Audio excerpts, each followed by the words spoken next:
Good afternoon po mga kababayan. Sir, this is John, the Filipino channel ng inyong pong lingkod.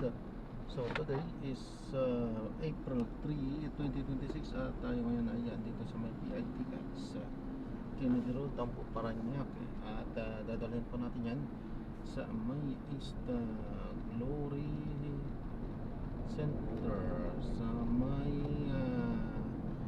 Rojas Boulevard, corner ng T. Alonso po yan, Tampo, Parañaque. Okay, magbabalik po tayo mamayang unti po pag nakuha na po natin sila ate. So clear lang mo pong content po natin ni kalsada at hindi ang passenger. Kaya nga naman sakali man po na may marinig kayo mga pangalan ng lugar, pangalan ng tao, pangalan ng organizations, government o private na yan, ay wala pong kinalaman ng channel na ito at wala pong pinapatukulan. Lahat po na pinag-uusapan dito ay pawang dito lamang po yan sa loob at wala pong pinapatukulan sa labas. Magbabalik pa tayo mamaya kung tayo pang nakuha na po natin sila.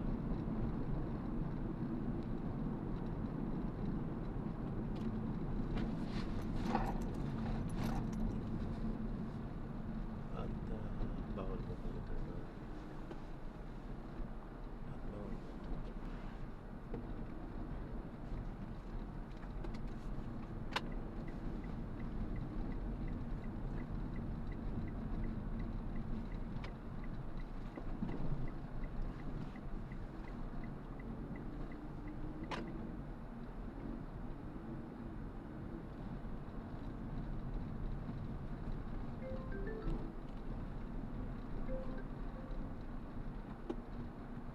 Hello po.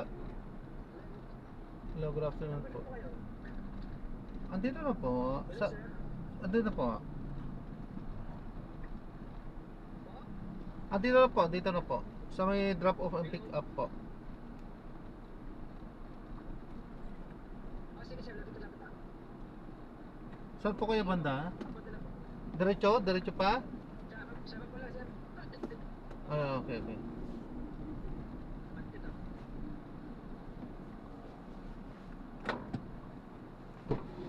Hello sir, good afternoon. Good afternoon po. Sa Rogelio, ano po? Mayroon kayong ano. May penalty po kayo. Sige lang sir. Nawala yung tatlo kanina eh.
Liza ay may malaking negosyo.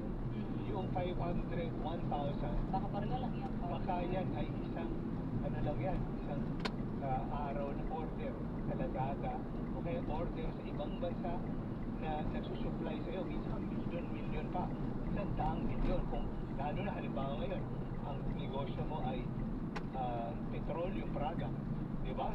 So, isang transaction dyan, nag-order ka in bulk ng petroleum products, hindi lang yung 500,000, milyon, baka daang milyon yan. So, yung mga ganon, ang mga bangko ay inutusan ng Anti-Money Laundering Act na mag-report.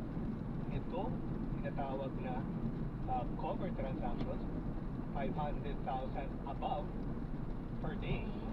O kaya yung suspicious transaction, kailan nagiging suspicious transaction kahit na below 500. At ito piniliwanag ng Executive Director Ito po, sir. ng Anti-Money Laundering Council kahapon. Sabi niya kahit na mas mababa sa 500,000, kung yan ay wala 168. underlying na transaction. Halimbawa, Sorry, sir. Thank you po. That is no. Para lang palinaw po sa mga kababayan po natin. Kasi po, ang pinag-usapan namin ngayon ay discussion about po sa impeachment kahapon. Yes, Mga partner. documents na iprinetsunta. Pero baka sila Aling Bebang po ang ayan, si Alibeba, naiintindihan. nakakalimutan ko lang. Oh, Sorry na po, Alibeba. Pero paano po ba ang money laundering? Ano po ba ibig sabihin ng money laundering? Ulit, So, balik ano tayo po doon ba sa yung basic. mga elemento na po pwede natin mabanggit na posibleng money laundering niya? Kasi po, hindi naman po porkit may malaking pera pumapasok. Automatic, dapat isipin ng mga kapamilya po natin, ay, naku, illegal yan, laundering yan. Pero ano pa ibig sabihin ng laundering to begin with? Okay, so Okay, kung tayo partner. Aling Bebang, alam po natin si Aling Bebang, kaibigan niya, na labandera. Yun! Okay, so yung, kung ang example, ginamit dito itong example kahapon, Executive Director ng MLC. Sabi niya, Yes. pera marumi, Okay? okay, galing sa illegal. Okay? Itatago o conceal or Alright.